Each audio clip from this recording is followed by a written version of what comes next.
सब कुछ पाने का प्रयास छोड़ दो, सब अपने आप ही मिल जाएगा। दोस्तों, एक राज्य का राजा बड़ा ही परेशान था। उसके ऊपर बहुत सारी जिम्मेदारियां थीं और अपनी इसी जिम्मेदारी के कारण वह दुखी रहता था। उसके जीवन में एक पल भी सुख नहीं था। राजा बस अपने जीवन में सुख चाहता था। राज्य चलाने की समस्या, लोगों की बातें सुनने की समस्या, यह सब कुछ उन्हें बेकार का झंझट लगता था। वह चाहता था कि बिना किसी परेशानी के सब कुछ सही चलता रहे। फिर एक दिन उसके राज्य में एक गुरु पधारे। गुरु की प्रवचन सुनने के लिए लोगों की भीड़ लगी रहती थी। तब राजा स्वयं उस गुरु के पास पहुंचा और कहा, क्या आप मेरे समस्या का समाधान कर सकते हैं? गुरु ने कहा, यह लो समस्या, निर्भर है कि तुम्हारी समस्या कैसी है। पहले अपनी समस्या तो बताओ। राजा ने कहा, गुरुदेव, मैं खुलकर जीना चाहता हूँ। मैं दबा हुआ हूँ इस राजपाट में। मेरे ऊपर बहुत सारी जिम्मेदारियां, इसी कारण से मैं जीवन में सुखी नहीं हूँ। अगर मेरा यह राजपाट नहीं होता, ये जिम्मेदारी नहीं होती, तो मैं शायद खुश होता, कितना सुखी होता मैं।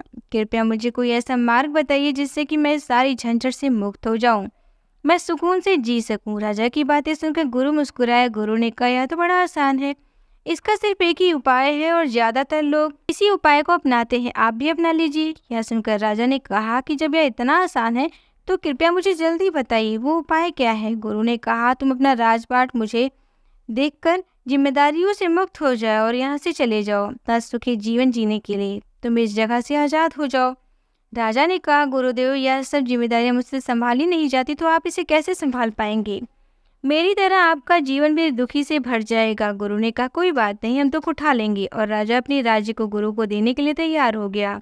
उसने दरबार में सबके सामने गुरु का राज्याभिषेक भी किया और खुद उस राज्य को छोड़कर चला गया। जाते समय वह अपने साथ कुछ धन लेकर गया था।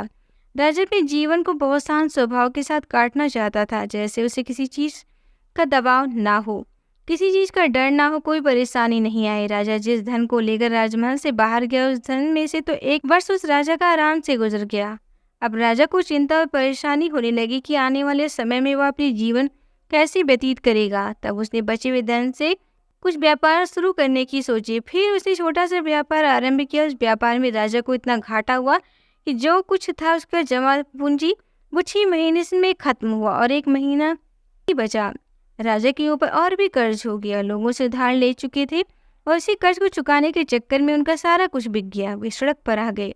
अपने दुखों को देखकर वह राजा इतना चिल्लाया कि यह दुख मेरे पीछा क्यों नहीं छोड़ रहा है? जिस दुख को दूर करने के लिए मैंने राजपाट सब कुछ त्याग दिया, फिर भी वह दुख मेरे पीछे ही आ रहा है।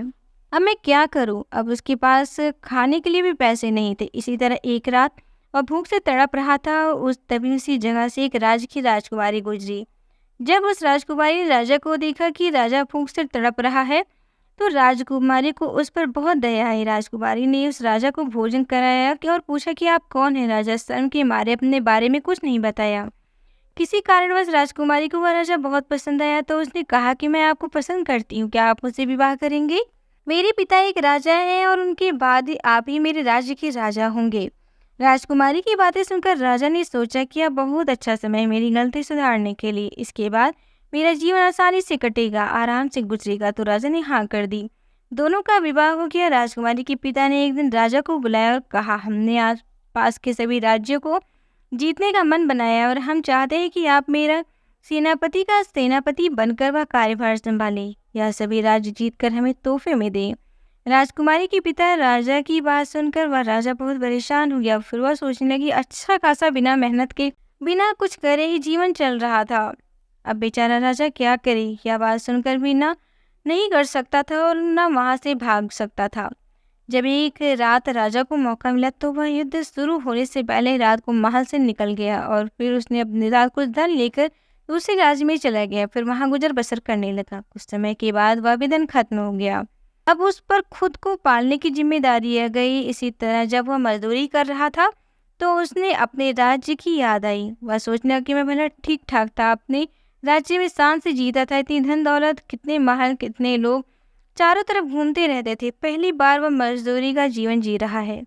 तब उसने सोचा क्यों ना अपना राज्य वापस चला जाए। फिर गुरु से विनती कर से कहूंगा कि मेरा राज्य लौटा दें। यह निर्णय करने के पश्चात वह वापस अपने राज्य पर चला गया। उसने देखा कि राज्य में चारों ओर खुशहाली है। राज्य में नए नए निर्माण कार्य चल रहे हैं और सब लोग अपने नए राजा की तारीफ भी कर रहे हैं। राज्य की सीमा पर एक शक्तिशाली सेना भी खड़ी है जो अपने राज्य को बाहरी आक्रमणों से बचाती है। यह सब देखकर वह अपने आप को और कोसने लगा और सीधे उस गुरु के पास पहुंचा और कहा, गुरुदेव, इस दुनिया में मुझे ना यहाँ पर सुख मिल रही है, ना ही मुझे यहाँ से भागने के बाद सुख मिला। ऐसा क्यों हुआ? गुरुदेव की बातों को सुनकर गुरु ने कहा, सुख और दुख हमारे भीतर होते हैं। यह जगह बदलने से नहीं जाती, जगह तो हमेशा तुम्हारे साथ चलते रहेंगे क्योंकि तुम नहीं बदल रहे हो। तो तुम्हारे सुख और दुख कैसे बदलेंगे? जो तुम्हारी जिम्मेदारी है उससे पीछा क्यों छुड़ा रहे हो? वो उनसे कभी दूर नहीं हो सकती, वो उनका पीछा नहीं छोड़ सकता। और जो जिम्मेदारियों को निभाते हैं उसे समझते हैं, उनकी जिम्मेदारियां इनकी शक्ति बन जाती हैं और तब नहीं भागना नहीं पड़ता। फिर गुरु ने एक चिड़िया के घोंसले की तरफ इशारा करते हुए कहा, देखो वहाँ जो चिड़िया दिख रही है, अब घोंसला बनाती है ताकि इसके बच्चे खुश रह सके, सुरक्षित रह सके। अगर वह चिड़िया अपनी जिम्मेदारी से भाग जाए तो क्या उनके बच्चे सुरक्षित रह सकेंगी? और जब उनके बच्चे सुरक्षित नहीं रहेंगे तो वो सुरक्षित कैसे रहेंगी? उनके बच्चे ही तो उनकी ताकत है।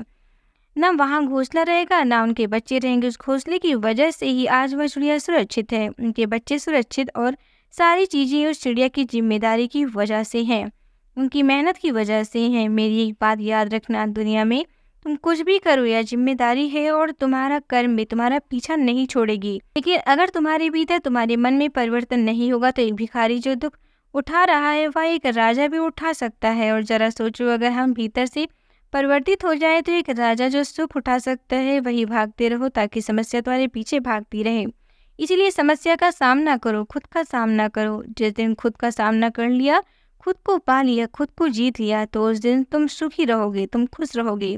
गुरु की ये बातें सुनकर राजा अच्छे तरीके से समझ चुका था और उसने कहा कि आप सत्य कहते हैं। मैंने अपने जीवन में इतने भागते हुए कभी भी अपने आप को मुक्त महसूस नहीं किया। हमेशा मुझे लगता था यह पूरा होगा, पूरा होगा, लेकिन पूरा करते करते सब कुछ अधूरा ही रहा, खुशियाँ कभी नहीं मिली। फिर गुरु ने जब देखा कि राजा को अपनी गलती का एहसास हो गया तो गुरु ने राजा को उसके राज्य लौटा दिए और अपनी यात्रा में, अपनी साधना में वापस चले गए। दोस्तों, इस कहानी से हमें सीख मिलती है कि आप भी अपने सांसारिक जीवन में किसी भी मकसद को लेकर, किसी भी जिम्मेदारी को लेकर, चाहे वो आपका घर परिवार, नौकरी, दोस्त, यार, इन सब चीज़ों से ना भागे, इन्हें समझे, अपनी परेशानियों का, अपनी समस्याओं का समाधान कीजिए, क्योंकि भागते रहने से सिर्फ और सिर्फ आपका समय नष्ट होगा।